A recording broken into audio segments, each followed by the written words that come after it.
ಎಲ್ಲರಿಗೂ ನಮಸ್ಕಾರ. ಧೃತೀಸ್ ಕಿಚನ್ಗೆ ಸ್ವಾಗತ. ಇವತ್ತು ನಾವು ಉಡುಪಿ ಹಾಗೂ ಮಂಗಳೂರಿನ ಹೋಟೆಲ್ಗಳಲ್ಲಿ ಸಾಮಾನ್ಯವಾಗಿ ಸಿಗುವಂಥ ಒಂದು ವಿಶೇಷವಾದ ಬನ್ಸ್ ರೆಸಿಪಿಯನ್ನು ಮನೆಯಲ್ಲಿ ಹೇಗೆ ಈಸಿಯಾಗಿ ಹಾಗೂ ಪರ್ಫೆಕ್ಟಾಗಿ ಮಾಡಬೇಕು ಅಂತ ತೋರಿಸ್ಕೊಳ್ಳಿಕ್ಕಿದ್ದೇವೆ. ಮೊದಲಿಗೆ ಅದಕ್ಕೆ ನಾನಿಲ್ಲಿ ಸರಿಯಾಗಿ ಹಣ್ಣಾಗಿರುವಂಥ ಒಂದು 5 ಬಾಳೆಹಣ್ಣನ್ನು ತಗೊಂಡಿದ್ದೇನೆ. ಅದಕ್ಕೆ ಒಂದು ಅರ್ಧ ಚಮಚ ಆಗುವಷ್ಟು ಉಪ್ಪು ಹಾಗೂ ಸಣ್ಣ ಕಪ್ನಲ್ಲಿ 1 ಕಪ್ ಆಗುವಷ್ಟು ಸಕ್ಕರೆಯನ್ನು ಹಾಕಿದ್ದೇನೆ. ಅದಾದ ನಂತರ ಅದಕ್ಕೆ 3/4 ಕಪ್ ಆಗುವಷ್ಟು ಮೊಸರನ್ನು ನಾವು ಹಾಕಬೇಕು. ಮೊಸರು ಜಾಸ್ತಿ ಹುಳಿ ಬಂದಿರಬಾರ್ದು. ಸೊ ಮೊಸರನ್ನು ಹಾಕಿ ಇದನ್ನು ಚೆನ್ನಾಗಿ ನಾವು ಕೈಯಲ್ಲೇ ಕಲಸಿ ಇಟ್ಕೊಂಡಿದ್ದೇನೆ.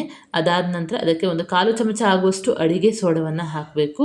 ಅದಾದ ನಂತರ ಒಂದು ಸಣ್ಣ ಚಮಚ ಆಗುವಷ್ಟು ಜೀರಿಗೆಯನ್ನು ಹಾಕಿ ಚೆನ್ನಾಗಿ ಮಿಕ್ಸ್ ಮಾಡಿ ಇಟ್ಕೊಳ್ಬೇಕು. ನಂತರ ಈ ಮಿಶ್ರಣಕ್ಕೆ ನಾವು ಸ್ವಲ್ಪವೇ ಮೈದಾ ಹಿಟ್ಟನ್ನು ಸೇರಿಸುತ್ತಾ ಹಿಟ್ಟಿನ ಕನ್ಸಿಸ್ಟೆನ್ಸಿ ಅನ್ನುವಂಥದ್ದು ಪೂರಿ ಹಿಟ್ಟಿನ ಕನ್ಸಿಸ್ಟೆನ್ಸಿಗಿಂತ ಸ್ವಲ್ಪ ತೆಳ್ಳಗಾಗೋ ತನಕ ಸ್ವಲ್ಪವೇ ಮೈದಾ ಹಿಟ್ಟನ್ನು ಹಾಕಿ ನಾವು ಹಿಟ್ಟನ್ನು ಕಲಸಿ ಇಡಬೇಕಾಗ್ತದೆ.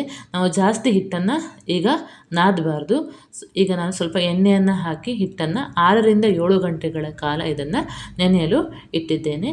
ನಂತರ ಹಿಟ್ಟು ನೆಂದಾದ ನಂತರ ಅದನ್ನು ಈಗ ಚೆನ್ನಾಗಿ ನಾದಿಕೊಂಡು ಬನ್ಸ್ನ ಹಿಟ್ಟನ್ನು ರೆಡಿ ಮಾಡಿ ಇಟ್ಕೊಳ್ಬೇಕು. ನಂತರ ಒಂದು ಬಾಣಲೆಗೆ ಎಣ್ಣೆಯನ್ನು ಹಾಕಿ ಅದು ಕಾಯಲು ಇಟ್ಟಿದ್ದೇನೆ.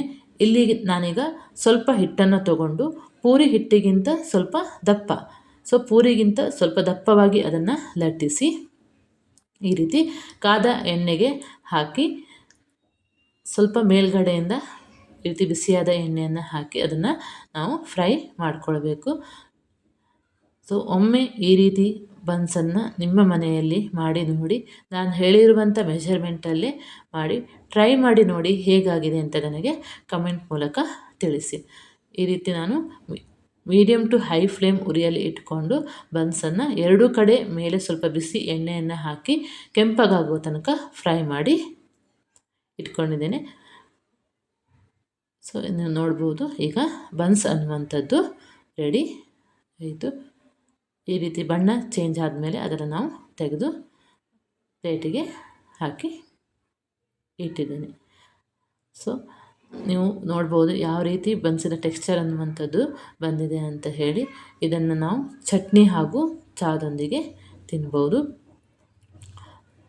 ಒಮ್ಮೆ ಈ ರೆಸಿಪಿಯನ್ನು ಟ್ರೈ ಮಾಡಿ ಹೇಗಾಗಿದೆ ಅಂತ ತಿಳಿಸಿ. ಹಾಗೂ ನಮ್ಮ ಧೃತೀಸ್ ಕಿಚನನ್ನು ಸಬ್ಸ್ಕ್ರೈಬ್ ಮಾಡಿ ಹಾಗೂ ಈ ರೆಸಿಪಿ ನಿಮಗೆ ಇಷ್ಟವಾದಲ್ಲಿ ಇದನ್ನು ಇನ್ನೂ ಹೆಚ್ಚು ಜನರಿಗೆ ಶೇರ್ ಮಾಡುವ ಮೂಲಕ ನಮಗೆ ಸಪೋರ್ಟ್ ಮಾಡಿ. ಧನ್ಯವಾದಗಳು.